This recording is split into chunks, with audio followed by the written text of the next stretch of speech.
Hello everyone, I'm just going to talk about a few things as I go and I drive. Just want to let you know that I'm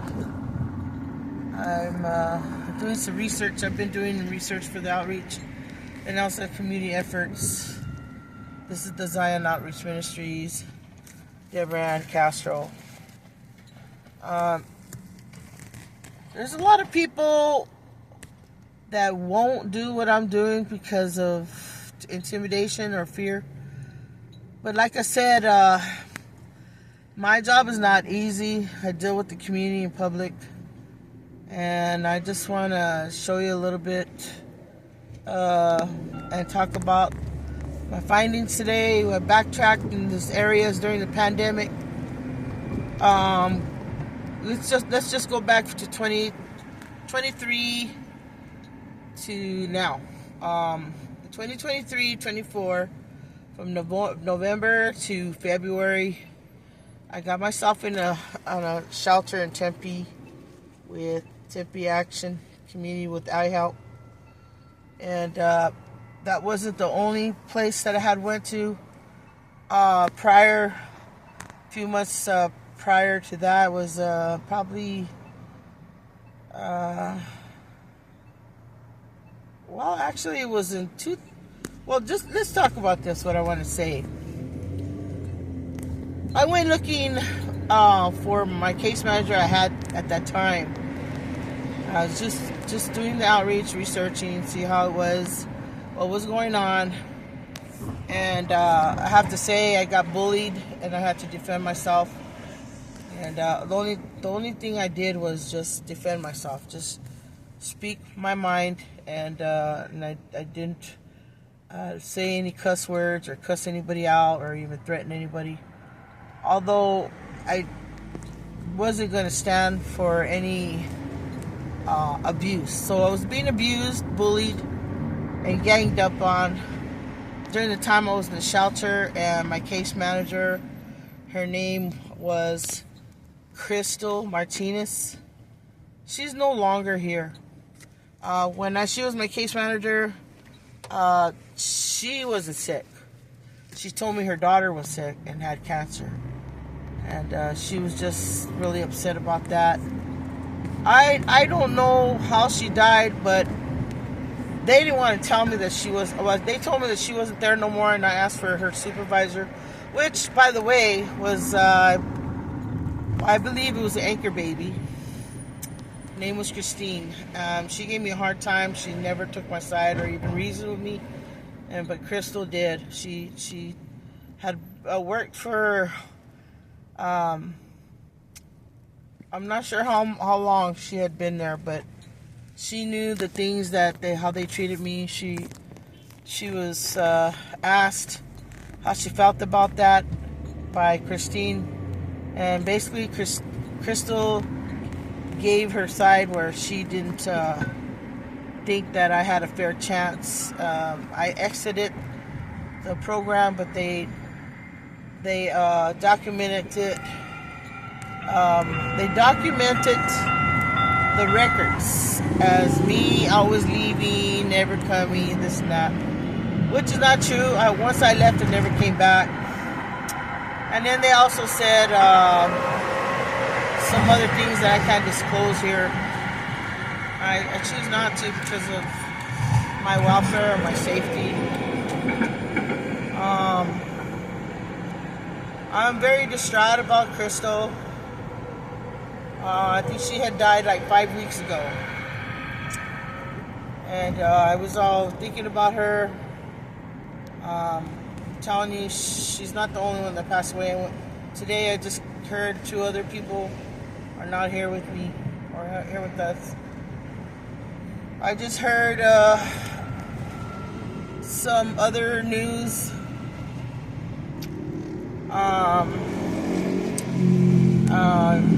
Anyways, I better not disclose that either. Just really feeling upset about. So I backtracked because I wanted to know exactly what they had in my records about me. And I'm telling you, what they had was not true, and I asked for them to, and they said that I signed the papers and that I agreed to it, and also that's why I was no longer there. It just didn't make sense. Then they changed the story to something else. They denied me any services, and I demanded a copy of my file, and they refused to give it to me. So this is why I'm letting you guys know. It's pretty tough for me, and keep me in prayer. A lot of things happened during this pandemic, and a lot of the fraud. Well, every place that I go to, these organizations, they're no longer the people there. They vacated, they merged, they're not there, the workers. So what I'm saying is that they got replaced somewhere else. They're just moving. They're moving all around.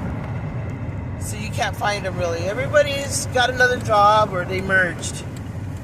Who knows what they're going to say about that. But all I know is in the system I was mistreated. I was denied. I was put into another system what I refused to be in. So it was basically telling me they were detouring me. I've been sabotaged from my jobs, cut hours, never being able to find a full-time job, and I suspect the motive is because they wanted me to stay in the system so they could rake up, so they could keep me as one of their assets to gain money off of me. Who knows what else? How much money? But anyways, this is just a record to let you know that there's a lot of homeless missing. The city of Tempe, supposedly the community or the people voted for no homeless. Nobody could be homeless at Tempe. And I was in Tempe, and I don't remember anybody, any ballots or anything that was premiering to notify the public of such. And I believe that they've been making their own rules, their own laws. A lot of people were accused of being how do you call that? Like violent, aggressive, and hostile. Those are the words they used for me, and that's the words they used for a lot of people.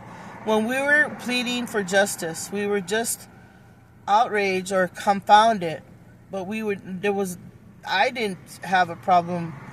I didn't have any kind of argument cussing somebody else out. I just stood firm and made my voice known. And my voice is pretty loud, but never did I scream with aggressiveness in this situation.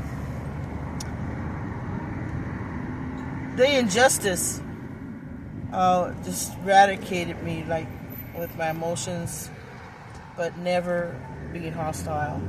And this is something I want you to know. We were deprived. A lot of the homeless was deprived.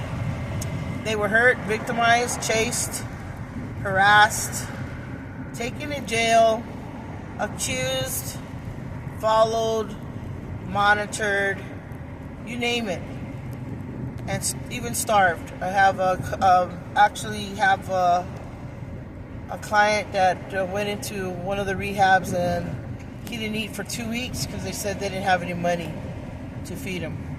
When I saw him, he had lost a lot of weight. He was very skinny. This one of these clients that I have, that I outreach to, he had some incidents with accidents, and the police wouldn't go on his side, or I'm not sure if they did a police report, but I know they didn't want to.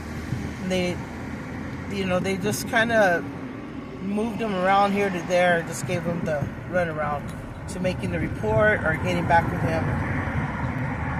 So I took him in for a whole day. It was hard for me because my situation. But just wanted you to know this. To keep this in record. My life I have been harassed too and defamed.